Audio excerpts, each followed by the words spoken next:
Now, if you keep applying substitution rules in your grammar to this variable, you'll eventually get a string of terminals, right? And you get a whole bunch of different strings. So that set of strings is generated by this variable. Okay. Now let one of those strings generated from a PQ be X. That's just one of your strings that got generated by this.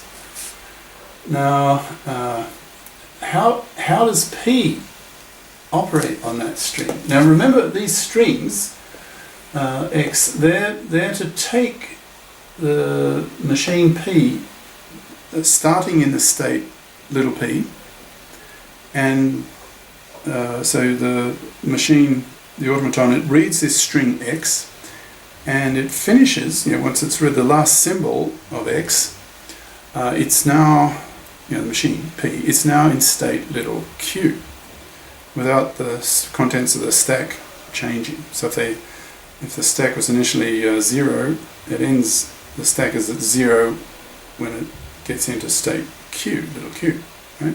Or if it's not empty, whatever's in the stack will be the same contents when the machine P ends up in state little q, right? Okay. Now remember this P, this modified P, it can only push or pop. Okay. So at the first transition, the first symbol that it reads in your string X, it has to be, in that first transition, it has to involve, the move has to involve push. Can you see that common sense? It can't be a pop, because if you're starting at 0, if the stack's empty, you can't pop nothing. So you have to push. So the first move of your machine on string X is going to be a push, right? You can't pop an empty stack, right? Assuming the stack's empty. All right. Now, similar logic. The last move of your machine P on this string X, that's going to be a pop. Now, why is that? Well, why is that?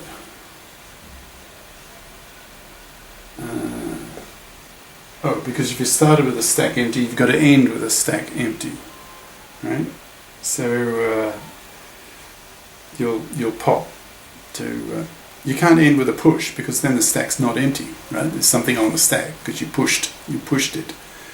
So if you started with a stack empty and you want to end with a stack empty, then your last move on the last transition, reading the last symbol of your string X, that last move includes a pop, right? Okay, so the first move is push, and the second move is a pop. All right, now have a look at the first symbol that you pushed, and have a look at the symbol that was popped at the end. Okay. Now there's two possibilities: the symbol that you pushed at the beginning, and the first transition, and the symbol that you popped at the last transition. Either they're the same or they're not. Right?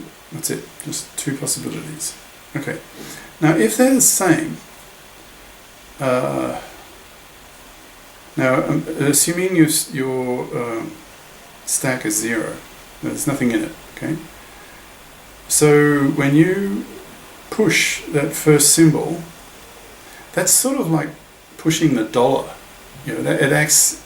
It's the only thing in the stack, and it'll be at the bottom of the stack as you keep pushing and pushing.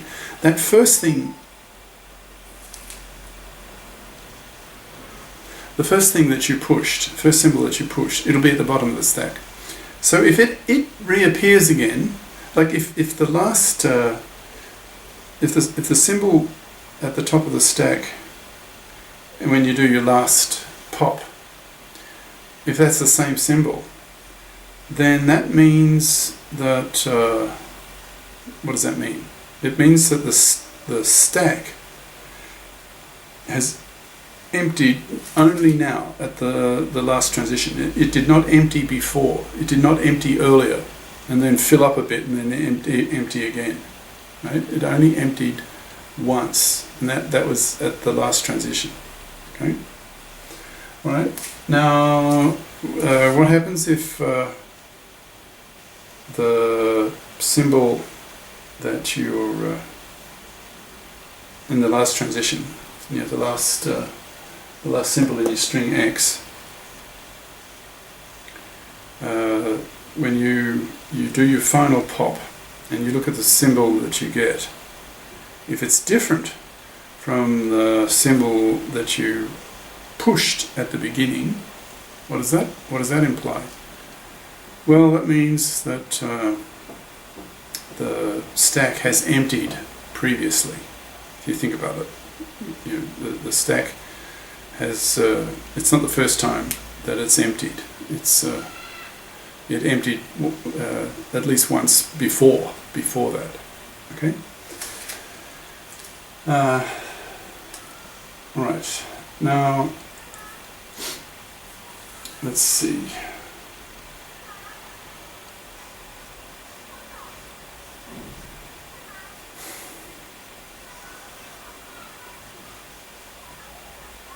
So, if it's not the same, then that symbol that you pushed before, the first transition, it must have got popped before, right? Earlier than the last transition. So you can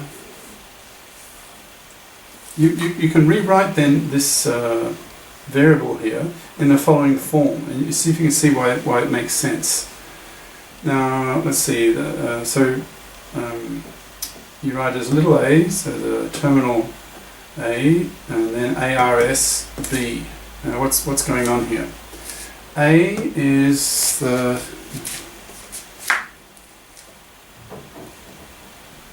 where A is the input read at the first move. The input at the first move. Okay, so that's your first, the input symbol of the input string at the first transition. You're reading at A. Now ARS, what's that? R is the state that P goes to. It's like the next state. So you go P goes to R, and S is the state previous to Q. Okay. So just check that here. And S is the state preceding Q. Okay. So R is the next state after P, and S is the state one before Q, the one just before it, the preceding state, if you like, right? And now A is the symbol that you read. It's the first symbol of X, in other words, right? And B, little b here. What's B? That's your symbol that's last read. It's read at the last move, right? So your X, now remember this symbol up here. It generates all your X's, all the strings, and X is one of them. So this could be an X. So the first symbol of your X would be A, and the last would be B. The input string X that could come in. Now, what will this do? Well, this, by definition, is the same kind of thing as here. This is a variable that when you expand it out, it will generate all the strings that can, starting from state R and finishing in state S, where the contents of the stack hasn't changed. Right? Okay. Now it's probably you're probably getting quite confused at the moment, wondering where all this is leading. For a start, well, we're just setting up the apparatus for the later proof, but I can give you a hint. Doing this kind of thing,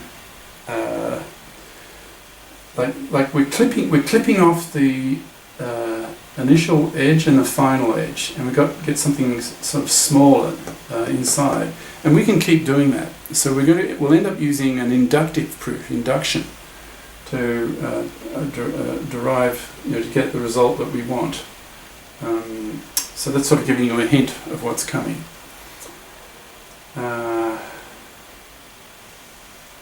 Now,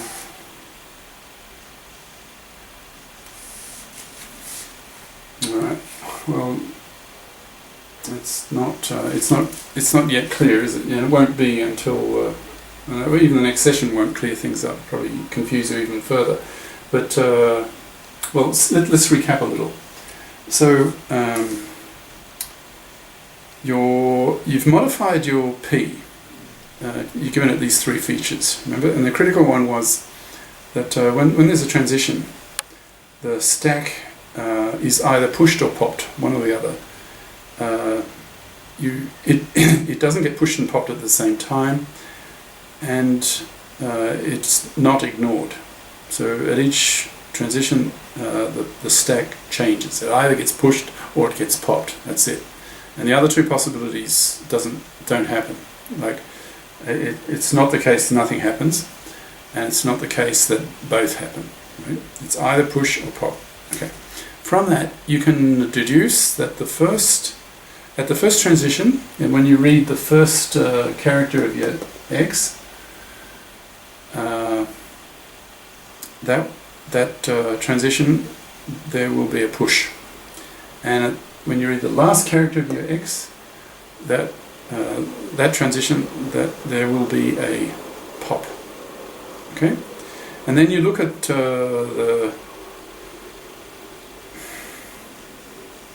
you looked at the symbol that was pushed at the beginning, and you look at the symbol that was popped at the end, and there's two possibilities. Either they're the same or they're not. Right? If they're the same,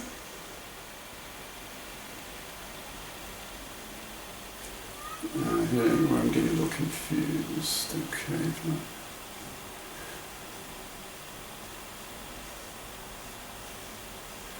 So if they're the same, that means that the stack is only emptied once at the end. And if they're not the same, that means that the stack has emptied earlier. So it's now like it's emptied twice or three times or something. Right? So in the case where they're the same, you can rewrite your variable APQ in this form, where A is the symbol you read in your X. Where is it? Here. That's the first symbol in your X, and B is the last symbol in your X. And then you create this other variable, ARS, where R is the state one after P, the next state after P. And S is the state, one state before Q. So if you like, the next state after S is Q. Right? And you may be confused why we're doing this, but that will be explained later.